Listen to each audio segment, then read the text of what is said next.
This is the London FinTech Podcast, brought to you by your host, Mike Ballerman, bridging the worlds of suits and t-shirts, of finance and technology, bringing you insights, stories, and inspiration from the golden age of opportunity and innovation happening in London right now.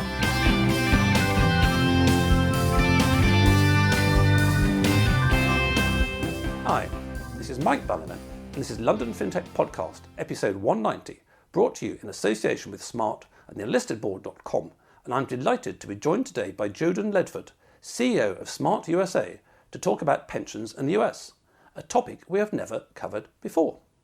As we've heard in different contexts, banking, insurance, for example, the United States is something of a paradox. Well, actually, we could have crossed out the banking and insurance. We could just say the United States is a paradox, but let's gloss over that. We need to zoom in a bit closer to the fintech world, insofar as that, as we all know, that it's the leading global player because of the dollar and its empire and all this kind of stuff once the USSR disappeared, although China's making a comeback. However, when we come to sort of things like banking, on the one hand, it's pretty backwards when we come to checks and the likes. Crowdfunding never took off, and as we heard in LFP190 with Thimble, the nightmare of trying to create a US insurance company because you've got to go around all the states and get 99 licenses, or perhaps there aren't 99 states. There will be at this rate by the time they all secede from each other. So overall, we have this situation where US is the global financial leader, but in other ways it's paradoxically further behind. Anyway, so let's dive into the US and pensions. In many ways they're ahead. Perhaps there are some things that they can learn from the rest of the world, and perhaps there are some things we can learn from them. So, plenty to talk about, so let's get on with the show. Good morning, Jodan. Thank you for joining me on the show today. Good morning. Thanks for having me. I guess good afternoon for you. Yeah, we've had this paradox going for a while, which is what is the etiquette of when people are in different time zones. I don't think the human brain was designed for that. It's a bit like sort of time paradoxes in science fiction where you go back and kill your grandfather. I mean, you're not supposed to be able to do that kind of thing. You're not supposed to be able to talk to people on different continents. But actually, that leads into an interesting thing in terms of mixed working, in that I went to my first couple of drinks parties last week in London, a company I'm advisor director for, and then some city lawyers handing out some very nice drinks. And actually, just in passing, for any people who haven't actually gone back to this kind of thing yet, I found that one of the things I'd lost over the last 18 months of COVID and lockdown at home was my software module, which keeps track of how much I'm drinking when you go to a drinks party where there are waiters constantly filling up your glass. And as I talked too much in the first place, let alone when I've been locked at home, there was a downside to these drinks in that I had to wake up with sort of two hangovers the next day. So there were challenges about going back to work beyond the obvious ones. Actually, one challenge I heard, which relates to the podcast, the previous podcast to this I'd conducted in person, we're now back over Zoom, which is that I was talking to some people in one company. And they were saying, oh, well, people come back, a couple of days a week and this kind of thing. And so I was asking how meetings work, where you've got, say, 4 people around the table and then you've got 2 laptop screens showing other people like that. And they said, oh, no, it's worse than that, because some of the partners won't even leave their offices. So you've got some people who are appearing over Zoom despite being in the building. I don't know how much of that you're having, or indeed where you are in the US, Jodan, right now. Yeah, it's a challenge, actually. So Smart USA was founded during the pandemic. So just imagine that, kind of putting together an entire business, hiring people, not really being in person at all for the first, 6 months. We acquired an office space in Nashville, Tennessee. And then it kind of dawned on me through this that, there might be a complete rethink on how people actually go to work, because the pre-pandemic model of kind of open desk space, conference rooms, that kind of presupposes everybody's going to be in the office. But in the new world, if you go to hybrid working models, then by definition, if one person is not in the office, then pretty much nobody is, meaning you might need to have a bunch of those little telephone booths so that people can go in and do their Zoom calls and their Google Meet calls with the ability to not have an echo that kills everybody on the call, right? So it'll be interesting to see how workspaces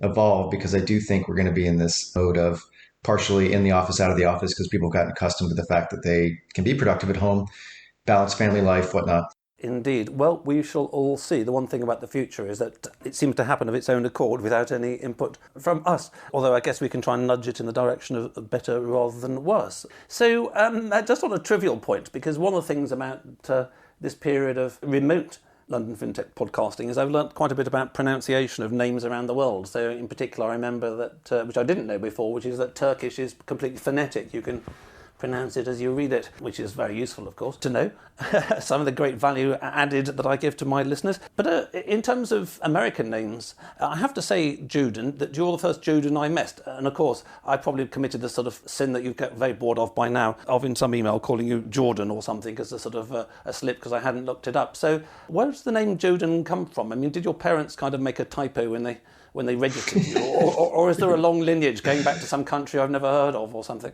Or was it made up in America? Made in America? Wasn't it a Bruce Springsteen album or something? Yeah, so it's a good question. When I was a kid, I kind of felt like it was a curse because, being one letter off from Jordan, everybody would call me Jordan. But as I've aged, I've realized that actually was a bit of a benefit because it made me outgoing because I had to stand up for myself. So no, it was like, no, my name's Jodan, it's not Jordan, although I do kind of respond to both. No, so the name comes from the fact that I was born in the late 70s and ultrasound technology was not as good as it was, as it is today. And so I guess I was on my side or something, and they didn't have a sense of what I was going to be. And so they planned for me to be a little girl the entire time. So they had a little girl's name picked out, Lucille. And then the doctor said, hey, it's a boy. And my dad, kind of in the heat of the moment, freaked out, didn't really know what to name me. And so he defaulted to the fact that my grandfathers were Joseph and Daniel. And so he said, well, what if I just piece them together and then we do Jodan? Now, my dad's from Kentucky, so he says Jodan. But I would correct everybody in the world that I go by Jodan and not Jodan. But that's it. That's where it came from. A little bit of confusion in the heat of the moment. And my dad not wanting to upset either one of the grandparents or the grandfathers and kind of piecing it together. Oh, that's really cool. So my guess was right, or if it was a Bruce Springsteen album in terms of made in America. Yeah. Good to see that things are new over there. And talking about things being new over there, I mean, you guys used to belong to a country that used to be a country a little while ago, and you went independent.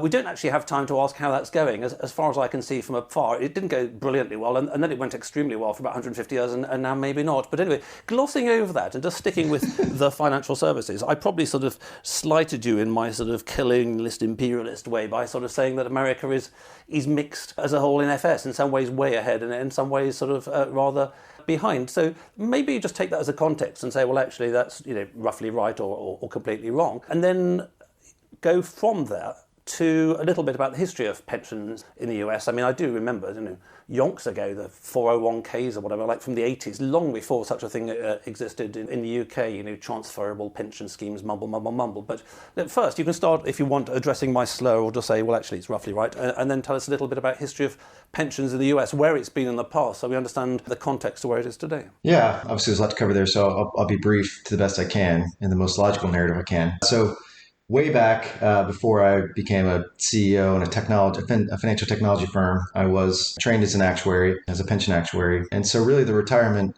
journey in the US kind of starts with the defined benefit plan. And at its core, the defined benefit plan is a workforce management tool. So, it's kind of created with the railroads. You basically had people working on the railroads in the US until they died. American Express was a railroad company, effectively a railroad company. And so they had the bright idea, okay, if we offer a pension, guaranteed income payment, we can get people stop working on the railroad at age 65. And that will, kind of decrease our mortality statistics on, workplace death. And so they implemented that.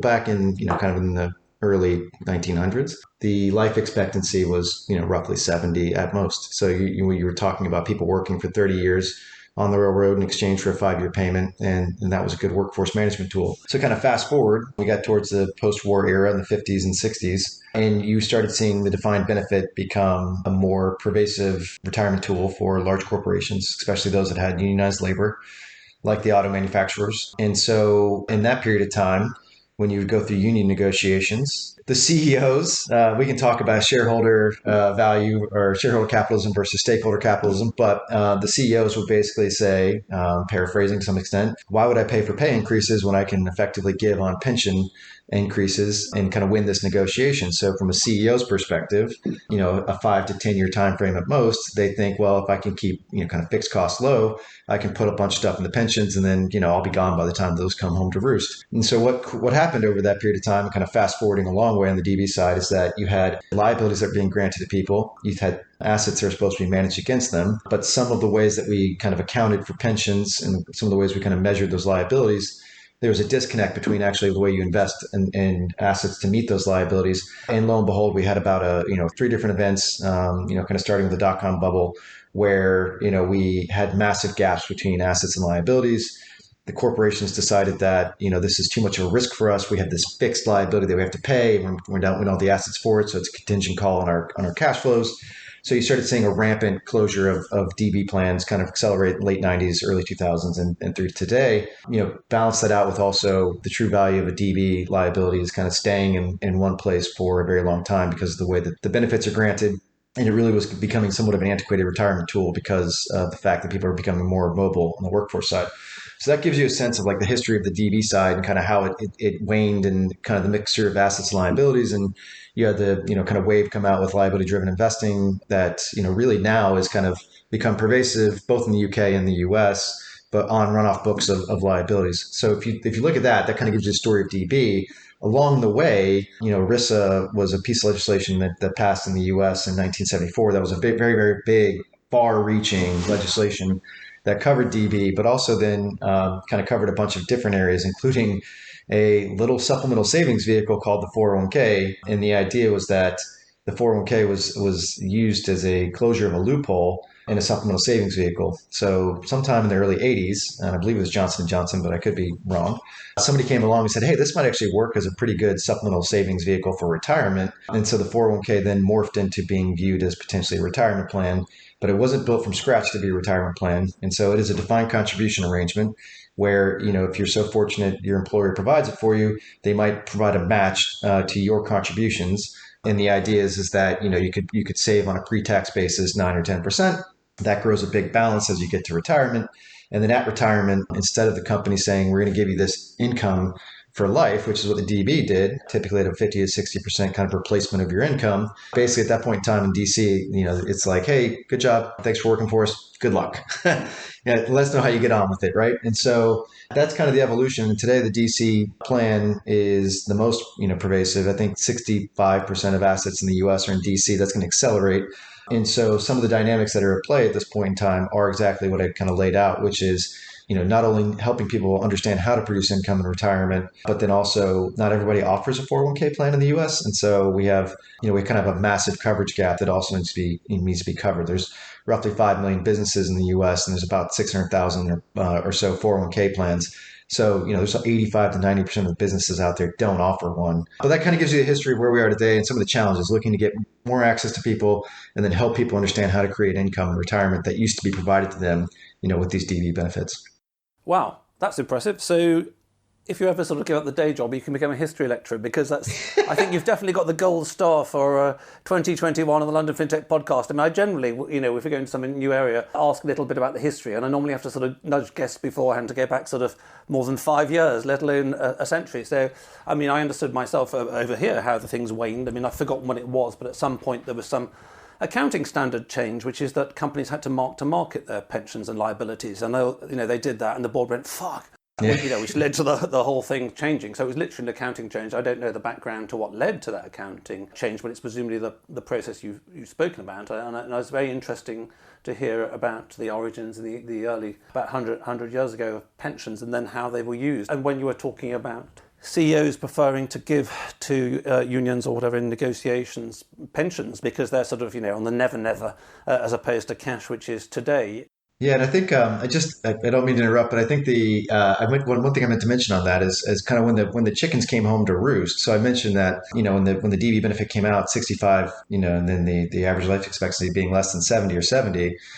When these pension benefits came home to roost, like General Motors, for example, you had people, because of the way they gave on some of these benefits on the pension side, you had some people that would work for General Motors for 20 years and they would get an unreduced benefit, which is just actuarial speak for basically they were given a full benefit to retire early, and they would retire at 55 and they would live to 85. So they worked for 50%. They were in retirement for 50% longer than they actually worked. And so the cost of the benefit became so high that it really made no sense. And it's part of one of the things that led to the kind of reshuffling at General Motors.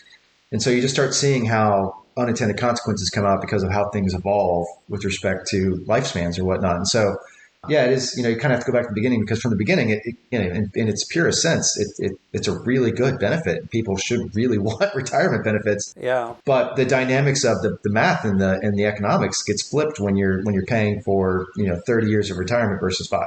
Yes, and I've forgotten, I think it was GM, wasn't it, that was described as a pension fund with a small right. car company attached once they'd Yeah. done the accounting. But I mean, the postponement into the future and the sort of make hay while the sun shines approach of your temporary chief executive reminded me of the plenty of people trying to reanalyse liberal democracy and these kind of things to see whether there's a fatal flaw that sort of led to where we are at the moment. And the answer is a bit like any sort of code. There's probably lots of bugs in the code. But one of them is that there's a chap called Hans-Hermann Hoppe, the Austrian, who's written a book about, I forgot what it's called, but anyway, basically sort of pointing out that sort of democracy has got the wrong incentives for the leaders, in that if you're a monarchy, and of course lots of monarchs were rubbish, but if you're a monarch, you believe you own the country. Your children will inherit the country. So basically, on average, you had a long-term perspective on what you wanted the country to be. It's a bit like you've got a defined contribution scheme. You want to look after your pension fund on 10, 20, 30, 40 years. So monarchs have that time scale. Whereas, as we see over here, prime ministers come and go. And at my age, I've seen quite a few come and go. And they are just like landlords who literally want to maximise the performance over the next few years. And therefore, they don't do the appropriate things. Anyway, so that's governance. So we are where we are. And the one thing which is implicit in that, which younger listeners will not have lived through, which is that going back to when people had DB, defined benefit schemes, the company took the risk.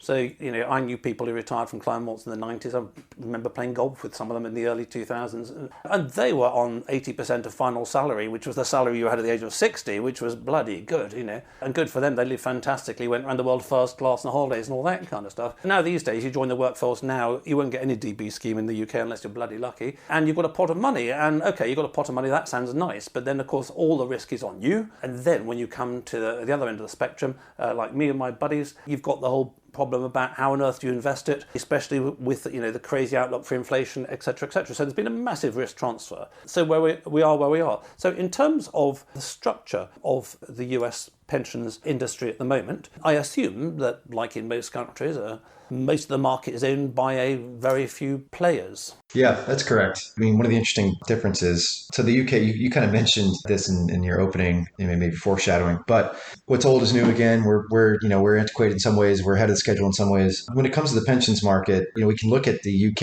and see the future and then see what we're about to go down the path on. And where I'm going with this is UK kind of led the way with LDI, making LDI a bit more pervasive. LDI standing for those people? Liability-driven investing. So when we talked about the DB side, the assets and liability mismatch, if you look at a defined benefit pension plan, you owe a bunch of income payments to your participants, throughout their retirement. So you can model this as an actuary to get to a value of what that liability is worth today. So it looks like a stream of payments in the future to participants. Value it using bond yields to get to a present value as if it was like a bond. So you can actually buy bonds that match similar payout profiles as what you owe your participants, and you can immunize basically your assets go the same way as your liabilities depending on what the interest rate markets do. In the extreme case, if you retire at the age of, I don't know what it is, if you're joining the workforce today, it'll probably be 99, given the way the sort of state keeps upping the limit. You retire at the age of 99, you've got a pot of money, you expect to live to 150 by then, and you can invest in an annuity where clever actuaries like you and insurance companies sort of wave lots of magic wands in the background and they guarantee you a cash flow in the future. So we're talking about this, generating future cash flows, but not being mismatched. So if you retire at the age of 99 and expect to live to 150, then leaving it in cash probably ain't going to be very good because inflation will be 1,000% by then. Right. Yeah. You were asking about the dominant players in the U.S. market. So liability-driven investing started, effectively became very popular in the U.K., came over to the U.S. There was another piece of legislation back in the, mid-20-teens, which was automatic enrollment, where the U.K. said that every company had to offer a DC scheme to their participants. And we're probably potentially seeing that on the horizon here in the U.S. And so a lot of question comes down the pike, which is, how does the U.S. pension market grow if it's not compelled to? Meaning, if you're not forcing everybody to have a scheme, how does it grow? And where I'm going with that is we've basically built a $30 trillion retirements market off of tax incentives historically throughout time. And so big pieces of legislation can have a lot of impact on the way that the market goes and grows. And we have a few seminal pieces of legislation. We had ERISA in 74. I'll bore people through the 80s, and I'll just go straight to with the Pension Protection Act of 2006. And so what that created was basically two things. It created the liability-driven investing market in the U.S. because it said basically, if you have a deficit, if your assets are way lower than your liabilities, you have to fund that deficit through a 7-year period. So then that kind of brought religion and Jesus to the DB market. People started investing up and they wanted to have their assets and liabilities perform the same way. But the second thing it did was it created a qualified default investment alternative in the DC market, which says, okay, if you bring people into your DC scheme, if they don't opt in and actually manage their own money, here's a couple strategies that you can put them in that we won't come after you for doing it. So if the market goes terribly and you default into the strategy, we won't hold you liable for it effectively. And so one of those strategies was the target date fund. So the target date fund is a one-size-fits-all asset allocation journey where basically the idea is that as you are younger, you want to be allocated more to risk assets so you can offset all the inflation aspects that you talked about generating income in the future. And as you get closer to retirement, you need to de-risk into more safe assets vis-a-vis bonds in this case. It kind of the underlying investment science goes back to. Just stopping on that one, because one of the huge problems over here is that George Osborne liberalised what you could do with your pension fund when you were starting to take it out and do it. And then, of course, with the massive state socialism, we've seen regulators gradually, like in Gulliver's Travel, like the Lilliputians, tie you down in a million ways. So I can't move my money out of my DB scheme into a DC scheme without some advice from an advisor who's going to charge me a fortune. And the FCA have told him what to think. Now, given that I've got a little bit of experience in fixing interest and risk, I know that what they're telling me is a complete load of cock. And this is rather frustrating, to put it mildly. So the scenario you spoke about, and I did happen to see in some newspaper the same day, advice on pensions. And I thought, well, actually, that isn't really the case at all. The big risk now, if you're retiring, is in hyperinflation, given how around the world major governments have been printing money like there's no tomorrow from 2008 in particular onwards. It just doesn't stop. So the idea, of course, it's, legally correct and all this kind of stuff, and nobody goes to jail for buying IBM to torture a cliche. But the idea that anybody who's approaching retirement should be trying to get more bonds and cash strikes me as the worst possible mismatch in the current circumstances. Commodity prices are through the roof, etc., etc. So either wearing my historic fixed interest fund manager's hat or risk hat, I would say that's a crazy thing to do. So the question there, like many things, is in the States, how easy is it to take control of your money and just do what you bloody want to do with your money? Now, a very small number of people who are financially sophisticated as you or I, so the average person might want to do the average thing. But as you can imagine, given my background, I've got a hell of a lot of buddies who are in FS, and they can certainly think for themselves. And, they've got more experience than anybody at the FCA who sets the rules. So, people are very popular to have SIPs here, where you just invest it as you like. And, fine, if you end up living in a gutter, drinking sort of out-of-date cans of lager, well, that's your luck out, really. What about in the States? So, how much of this is kind of self-managed, like, that you can manage your own fund? How much of it is in the DBs, and so you're just getting this benefit? And then how much is got to be sort of advised via advisors who give you the politically correct thing, which may actually not make much sense if you think about it in very changing circumstances that we live in. Okay, yeah, there's a lot to unpack there. So you can answer yes or no if you like and make it simpler, and hope the listeners weren't really paying attention to my infinitely long question. Yeah, well, being mindful that I still haven't answered your first question, which I'll do quickly. You can tell you're an actor, you see. You really keep track of all the details. Don't leave all the ends loose. That's good. The question you asked about being dominant players. So the target date fund, and I'll talk about the underlying investment science, which you talked about. Then I'll talk about the role of advisor and advice. So the PPA of 06 created this target date fund as a suitable investment to default people into. It took the target date fund market from roughly 150 billion in assets to over 2 trillion in a 12-year period. And what's the total size of US pensions, roughly speaking? So the DB market is roughly 3.5 trillion. The DC market, qualified DC market, so 401k, is roughly about 8 trillion. And then you have this individual retirement account market, which is roughly about 9 trillion. And if you bring all the governments in, there's more than that. So those are the main three we want to talk about. So effectively, you can see the impact of legislation. You see large changes in it. And so as it stands right now, 70 cents of every dollar that goes into a DC plan in the US goes into a target date fund. And 70% of those 70 cents are kind of dominated by three large players, Fidelity, Vanguard, and T. Rowe Price. And so pivoting to your next comment, though, which I think is, this is a really interesting kind of topic, and I'm do my best to be completely objective and all these things. I mean, the target date fund, the underlying investment science goes back to a paper written by Harry Markowitz in, like in the 40s or 50s, based on mean variance optimization. Modern portfolio theory, which I actually read back in the day in the 80s, and the paper said, literally at the beginning, this isn't how the world works, but for the sake of doing a sort of simple calculation, for the maths. let us say so and so. And then, I got fed up in the fund management world of hearing people go, oh, modern portfolio theory. No, it's ancient. And if you read what they actually said, they didn't mean it that literally because they knew the world wasn't like that. But anyway. No. So it's interesting because, but by and large, I think the target date fund being one size fits all, generally makes a ton of sense for the age of 25 to, let's call it 45 or 50. And then when you get to 50 and you have to start transitioning into a retirement focus or planning for retirement,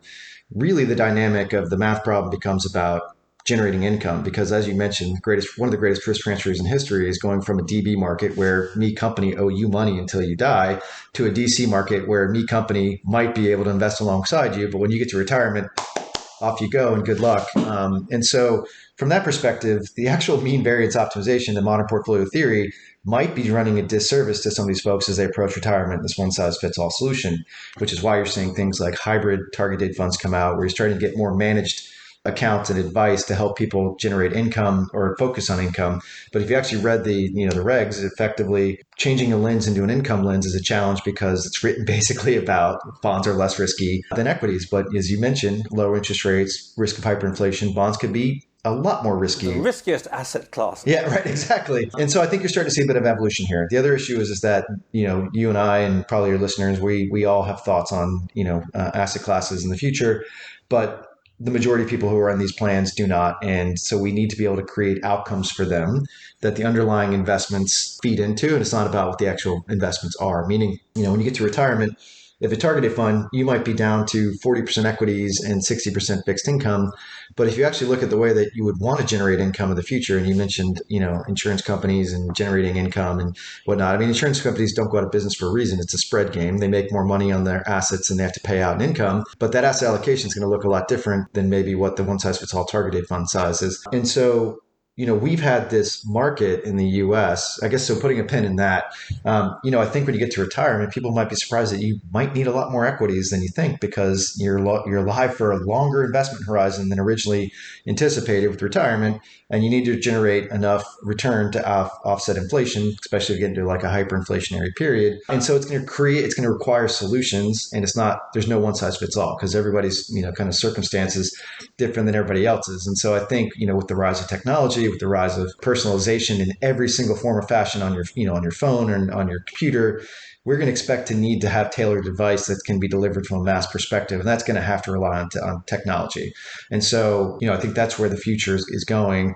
To your question on advice and advisors, they play a very large role in the US at this point in time. They play a very large role here because they're mandated. I can't do anything without going through them. So yes, I mean, the one parameter, which in practice gets flexed here, is that people retire later and later and later, because especially going back to this massive quantitative easing, so-called modern monetary theory, which is exactly what they had at the end of the Roman Empire, i.e. debase the coinage till it's virtually meaningless, and other things like that, means that people actually can't retire. So actually I knew somebody in their 80s who's still working a little bit to top it up. So who knows what's going to happen to assets. But I'm just focusing a little bit on the opportunities in the US and why my friends at Smart are over there, and why you've moved from a sort of a big code job to the sort of the more startup-y end to create new ideas and new ventures and things far faster. What are the opportunities you're seeing? Yeah, so we kind of went down and I talked about two pieces of legislation, but the third one that to highlight came out at the end of 2019. It's called the Secure Act, and it effectively did two things. First of all, going to discord and different politics. Historically in the U.S., retirement legislation has been something that there's been a lot of bipartisan support for, mainly because the elected officials need to show that they've actually done something to their constituents, and this seems to be a pretty benign topic. So we've had some really good retirement legislation, but the theme has definitely shifted with respect to the key focus of not only what came out in 2019, but what might come out in the future in the U.S. And the two themes are, one, we kind of mentioned this in the beginning, there's a heck of a lot of people, 40 million Americans don't have access to a retirement plan, that need to have access to retirement plans. So we need to solve for that. And then secondly, and you kind of alluded to this in some of your comments, there's a huge push to keep people in plan through retirement. So create quasi-DB-like solutions for income in plan, mainly because the economics in plan are a bit more favorable to the participant from that perspective. You might be able to get an institutional solution at less than 100 basis points, whereas if you go to the advised market, you're going to get more retail pricing. Not to say there isn't a role for advisors. We think there's obviously a great role for advisors, but that's the themes. And so if you look at those themes, the market's not set up to capture either one of those. I mean, we have 500 or 600,000 401k plans. We need to add millions more. And then also, the 401k was never designed to be a retirement plan. So now we're trying to retrofit the 401k to produce retirement income solutions. Both of those places are a void waiting to be filled with a technology solution. And that's what Smart is doing in the US. In the UK, Smart was founded off the back of automatic enrollment legislation, onboarded over 70,000 employers in a 4-year period, close to 1 million participants at this point in time. That type of volume of plan onboarding or employer onboarding is unheard of in the US. As it stands right now, Smart's pension master trust in the UK would be roughly the second or third largest U.S. record keeper by plan volume comparison. It did it in 4 years, not 40. And so what we're focused on in the U.S. is providing retirement technology that allows for that level of volume of solutions in a very master trust-like analogous solution of a pooled employer plan, and enabling a lot of the current market participants in the U.S. to be able to capture that volume that's coming with legislation. So, we'll be, focused on being a powered by solution. There's a lot of different elements that we're bringing to market. Retirement income. We have a retirement income module that helps people understand how to take balances of money, turn them into outcome-oriented solutions, early retirement income versus later life retirement income, emergency savings tools, all the things that make it easier to conceptualize what the actual outcome that you're focusing on. Those are the tools we're providing to the market, and we can do that to large institutional players. We can also do it for financial advisors. Things that are going to allow them to help advise folks that are going on this journey that need to stay in plan through retirement. Yes, I mean, we've been speaking at sort of 30,000 feet level of long swathes of time and huge changes in philosophy and structure and all that. But the reality is, let's make us two gods and we will decide what's going to happen to the rest of the world's pensions forevermore over the next week, over a few Zooms. Whatever we decide, there's kind of there's an exponentially greater amount of administration and record keeping that needs to happen in the background, which is the kind of thing when one's at 30,000 feet one entirely forgets. But actually, in terms of whatever we decided, we're going to do this or that or the other, that is the real bit where the rubber hits the road, and that is the real bit where I can clearly see that the right technology systems enable different providers to be able to implement their new solutions rapidly rather than slowly, which leads very nicely into, before wrapping up the show, I'd like to thank the listeners out there. I hope all your pensions are sorted, and my small tip is think for yourself, although having said that, it's a bit tricky if you're getting nearer to the retirement, given what the scenarios are in terms of there's a huge potential range of outcomes the next 10 or 20 years. Anyway, one day at a time. I'd also like to thank my brand partners for the podcast who I welcome on the show today. Smart is transforming pensions and retirement worldwide. Their leading-edge retirement tech platform propelled them to success in the UK. Now they're operating on 4 continents and working with partners like Zurich and JP Morgan. Find out more at www.smart.co, then listedboard.com. Your guide to entrepreneurial governance and how you can start making your board an engine of growth today. And I just published an article on that one last week that the cognoscenti amongst you might like to check out, in terms of how the English company invented the 2-tier board, how Europe imported it via the Dutch East India Company, how England then forgot that it invented it, and how now you'll hear this thing about the 2-tier board as some foreign invention from the continent. So those of you interested in history 400 years ago might be interested. And also, actually, I did get a like from Nick at Forward Partners, because what the VOC, the Dutch East India Company, did 400 years ago is exactly the same as you can read what leading VCs are doing today in terms of listing and getting permanent capital. Anyway, that's a bit of a digression if any of you need something to read on a Friday afternoon. So, Jodan, you mentioned a lot about the sort of the big picture context, and I think that's sort of really sort of helpful about these sort of long-term currents in the waves and the oceans and the atmospheres affecting everything. You've also brought it down to the technology level, where whatever system you've got, it needs a hell of a lot of administration. Doing computers better really is quite a useful thing in those circumstances, and it's kind of unglamorous market where one can get the kind of leadership that Smart has got.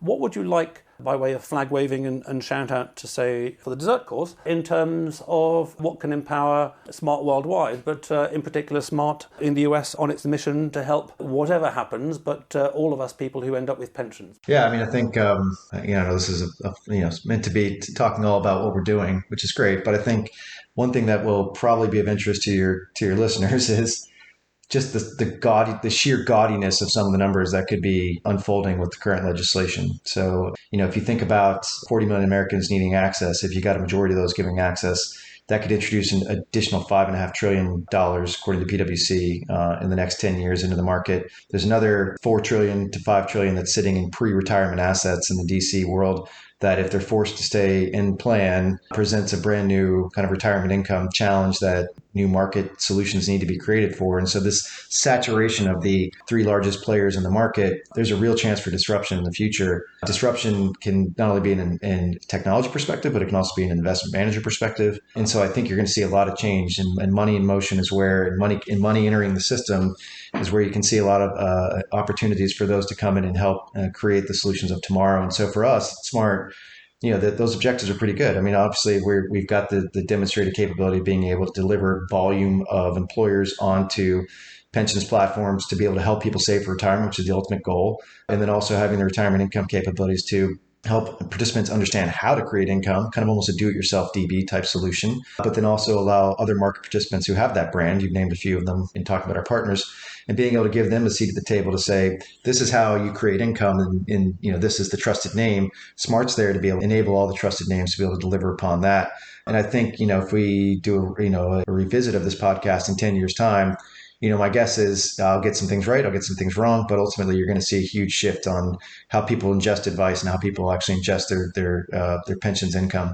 And it'll be interesting to see how it all evolves in the next 10 years. Totally. And I like the fact that you started with 100 years of history, because it's only by looking at the longer periods of history that you realise that Heraclitus was right. Everything is always in motion. The Buddha was right. Well, everything is always motion, always changing. And some of these changes take decades to rise and to evolve. And, the outcome of the massive money printing we've seen in the last 13 years, how that's going to play out. And pensions, like everything else in finance, will keep changing. I mean, it occurs to me, I was just wondering what happened before there were pension plans. Well, of course, before pension plans, you had these pension plans called your children and your grandchildren. Yeah. Going back to the problems we're having with civilization sort of collapsing, if you're on a pessimistic day. Spengler made the point 100 years ago that civilizations are finished when having children becomes a choice, as he put it. When the Roman Empire's on the up, everybody wants kids, and oh wow, they want your kids and you want grandkids to take part of it. And of course, the entirety of history, your pension was your children and your grandchildren. Now, we've seen this financialisation of the world over the past century in particular, but just talking about the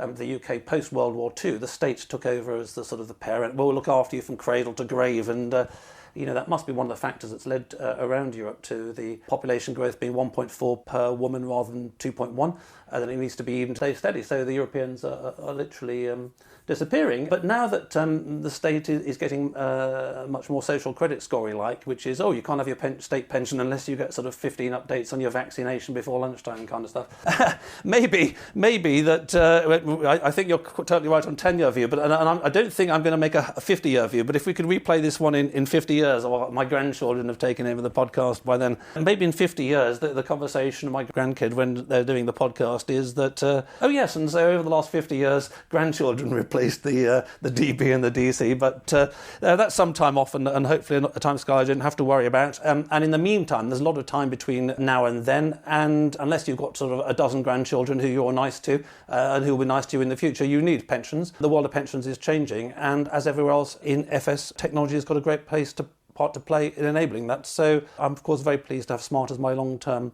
sponsor on the show. They've done brilliantly well. I'm not just saying that because they were the sponsor. They have. And I wish you every success in leveraging their technology in the States for the benefit not just of the providers, but more importantly for all the citizens who can benefit and have better pension schemes and better access to pension schemes and better transparency and all of the things that they need to ensure their financial future. So thank you for that, Jodan, and I wish you every success in the future. Thanks. That was a whirlwind tour from a Mad Max dystopian future to the future is bright when it comes to technology solutions to help people spend through retirement. I'll make that the title of the episode if I just use too many characters for WordPress. Fantastic. Thanks, Jodan. Yeah, thanks so much. Appreciate it. Thanks for listening. If you're in need of a non-executive or advisory director with deep expertise, experience and contacts in the worlds of both traditional FS and fintech, or unique insight into how to make your board an engine of growth today, contact me at mike@mikeballiman.com. If you just need one-off advice in these areas, via clarity.fm/mikeballiman. We could sit in a band there all day, watching the firelight dance, watching the firelight dance. We could walk in the mountains before dawn, watching a happy moon ride, watching a happy moon ride.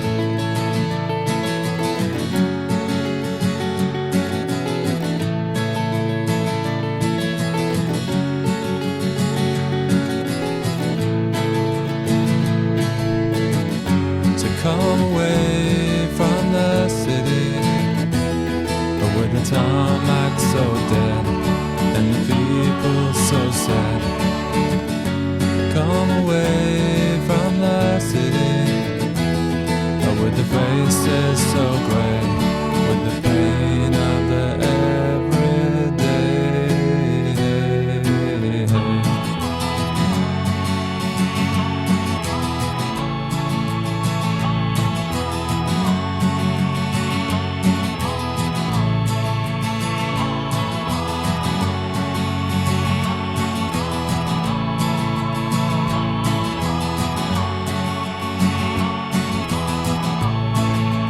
We are wild like the mountains and the trees.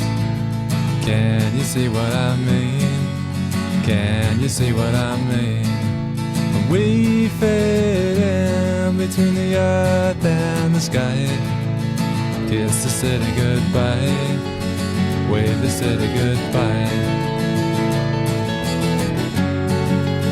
Wave the city goodbye.